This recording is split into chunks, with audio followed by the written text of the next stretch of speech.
থানাধীন গাংনী হইতে হাটবোয়ালি রুটের চারছাড়া মোড় সংলগ্ন এর উত্তর পাশে দলকা মাঠে জনক খালেক সাহেবের ভুট্টা ক্ষেতের ভিতরে অজ্ঞাতনামা পচনশীল একটা লাশ পাওয়া গেছে। আমরা লাশ উদ্ধারের ব্যবস্থা নিচ্ছি এবং আইনগত ব্যবস্থা প্রক্রিয়াতে।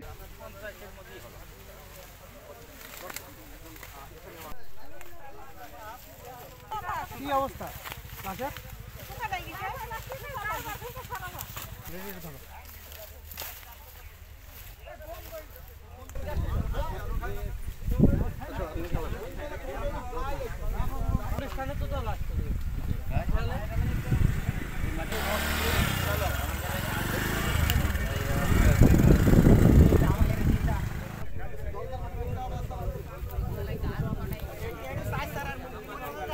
ক্যাপটা তো দিন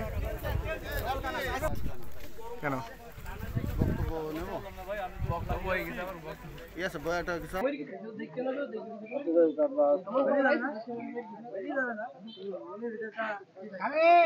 এখনো যাচ্ছে না, কারণ এটা কোনো কিছু আইডেন্টিফাই করা উচিত না। এখন এরকম লেখা যায়।